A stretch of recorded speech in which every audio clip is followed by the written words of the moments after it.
Welcome back to The Explainer. So today, we're setting up a deep dive into the true story behind one of the absolute most famous and, let's be honest, infamous names of the violent American Old West. I mean, we've all heard the name, right? Billy the Kid. It just instantly conjures up these vivid images of dusty frontier towns, high noon shootouts, and daring outlaws on horseback. But who was the actual person behind all this massive legend? Like, how much of what we think we know is cold, hard historical fact, and how much is just pure myth? Well, today, we're going to unpack the incredible, short, and incredibly violent life of a guy who skyrocketed to fame during the lawless years of the late 1800s. We're going to look at the data, the historical accounts, and crucially, the media frenzy that literally built an American icon. Okay, let's dive into this because, peeling back the layers of a legend almost always starts with a name. We all know the myth, Billy the Kid. It's a moniker that sounds almost like a comic book character, right? But the reality? Actually, scratch that. It's a completely different story.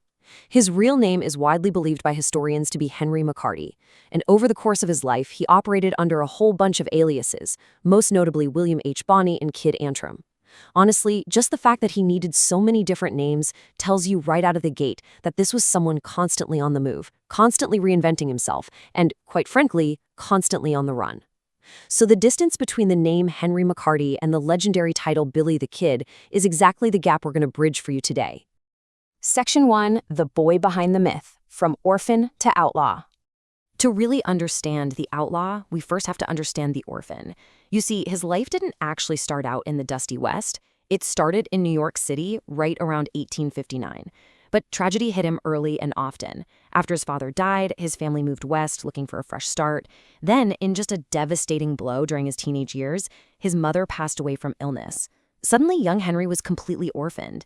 I mean, just imagine being a teenager, entirely alone in the harsh, completely unforgiving frontier towns of the late 1800s. That kind of brutal environment exposed him almost immediately to gambling, theft, and this pervasive outlaw culture at a super young, impressionable age. By his late teens, he's already facing his first arrests in the New Mexico territory. And get this, it wasn't for grand heists. He was literally getting locked up for stealing basic necessities, like clothes and food. Now, you might think a minor arrest for stealing clothes could have been a wake-up call, right? Like a scare that finally sets him straight. But instead of changing his ways, he made a fateful decision. He escaped. He straight up broke out of jail and fell in with cattle rustlers and outlaw groups. And this is a totally critical pivot. He's no longer just some desperate, hungry orphan. He is now an active fugitive. Hanging around these tough groups, he learned to survive the only way they knew how. He got incredibly skilled with firearms and, very rapidly, earned this wild reputation across the territory as a fast, fearless, and totally deadly gunman. So the boy was gone, and the outlaw was officially born. Section 2, the Lincoln County War, a violent frontier conflict. So the actual catalyst that officially put Billy on the map was his involvement in the Lincoln County War. And this brilliantly illustrates the kind of intense loyalties at play back then. At the heart of his involvement was a group called the Regulators. They were a faction seeking revenge for the murder of a rancher named John Tunstall.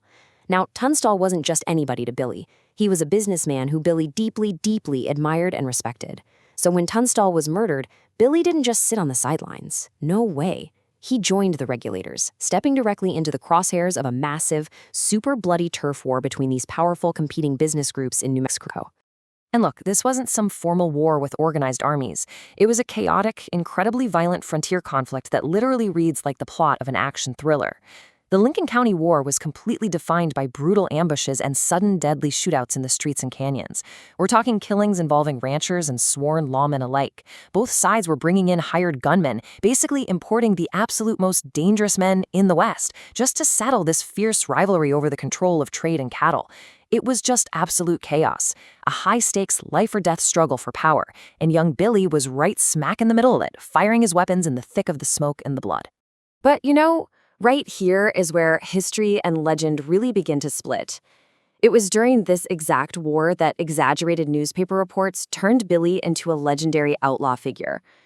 The media quickly realized that violence sold papers. So they started printing these incredible, highly sensationalized stories about Billy's gunfights and his daring escapes. The facts were often totally stretched, inflated, or honestly just entirely made up by reporters who were desperate for a compelling villain or anti-hero. So what you should really take away from this is that Billy wasn't just making a name for himself with his gun. The media was actively building his myth while he was still walking around alive, transforming a skilled frontier fighter into a larger-than-life folk hero. Section 3. A charming and dangerous gunfighter, the duality of a legend. Now, what's really interesting about this slide is how it completely subverts everything we just talked about. I mean, we all picture a scowling, hardened, stone-cold killer, right? But actual historical witness accounts described him as charming, friendly, and quick-witted despite his criminal life. It's wild. This is the intense duality of Billy the Kid. What made him so famously magnetic wasn't only the violence. It was his personality. He was actually well-liked by a lot of everyday people. He was charismatic, he was funny, and he was super approachable. So yeah, he was a ruthless fighter for sure, but he was also the kind of guy people apparently just really enjoyed talking to down at the local saloon. But you've got to contrast that charming friendliness with his deadly actions, right? These are the infamous traits that made him simultaneously feared and admired across all those frontier towns. I mean, the guy was famous for escaping arrest multiple times, basically slipping through the fingers of the authorities like an absolute ghost. He rode with notoriously dangerous outlaw gangs. He survived lethal shootouts that left other men dead in the dirt. And, perhaps most boldly of all, he challenged lawmen openly. So he wasn't just some friendly kid.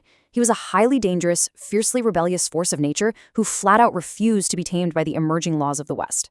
And because of this kind of bold rebellion, well, the rumors just completely spiraled out of control. The one rumor that spread like wildfire, and honestly people still repeat it today, is that he killed 21 men, one for every single year of his life. But when historians actually sit down and analyze the surviving documents, they believe the real number of people Billy directly killed was way, way lower. We always have to separate the sensationalism from the actual source material here. That towering body count, it was largely just a product of those exaggerated newspaper stories we talked about earlier, totally designed to make him seem like this unstoppable mythical monster. Section 4. The daring jailbreak, the final escape. So by 1881, the law was finally closing in on him, setting the stage for what would become one of the absolute most famous escapes in Old West history. First up, he was actually hunted down and captured by Sheriff Pat Garrett. At that point, the chase really seemed over, and Billy was sentenced to hang. He was locked up, just sitting there waiting for his execution. But then, and this is where the legend explodes, in this stunning, brutal move, Billy somehow manages to overpower his captors, kills 2 guards in cold blood, and successfully flees the jail. It was a spectacular, incredibly bloody, and desperate bid for freedom that pretty much cemented his legend forever. But that freedom was incredibly brief. 21. That is exactly how old Billy the Kid was when his story came to a super abrupt, violent end. Later that very same year, in 1881, Sheriff Pat Garrett relentlessly tracked the fugitive down to Fort Sumner. And in the dark of the night, Garrett shot him dead. Think about that for a second. All that chaos, all those unbelievable escapes, the entire Lincoln County War, the massive media frenzy, every single bit of it happened, and all of it ended by the time this young man was only about 21 years old. It's a life that burned incredibly fast and incredibly hot, only to be snuffed out in a single moment. Section 5. Birth of a Legend. The myth outlives the man. So the crucial point is that Billy the Kid actually became significantly more famous after his death than he ever was during his actual life. And we really have the myth makers to thank for that. It all started with the newspapers printing these wild, sensational obituaries. Then came the dime novels, those cheap, thrilling paperbacks that basically turned him into a pulp fiction superhero. And later, as technology evolved, movies and television took the baton, broadcasting his highly exaggerated exploits to literally millions of people all around the globe. These media platforms took the raw, violent facts of a 20-year-old orphan's life and engineered them into one of the greatest, most enduring legends of the American Wild West. And over the decades, these mythmakers essentially split his memory into 2 totally competing portrayals. On one hand, you have the ruthless, cold-blooded outlaw, a true villain of the West who just killed without a second thought. But then, on the other hand, you have this tragic young rebel, an orphan who was shaped and ultimately doomed by extreme poverty and the inescapable violence of the frontier. Our source material makes it really clear that both of these narratives have circulated widely ever since his death in 1881. And hey, we aren't here to tell you which side to choose. We just want to show you how history provides enough evidence to support both the villain and the victim narratives. totally depending on who happens to be telling the story at the time. Which leaves us with this final, lingering question to think about today. Is the legend of Billy the Kid truly the story of a ruthless outlaw? Or is it fundamentally the invention of an American media machine? And think about why this actually matters to us right now. If a series of exaggerated newspaper reports and cheap dime novels back in the 1800s could build a myth so indestructible that we are still analyzing it well over a century later, how is the media we consume right now shaping the legends, the heroes, and the villains of our own time? Thank you so much for joining this explainer. Keep asking those big questions, and I'll catch you next time.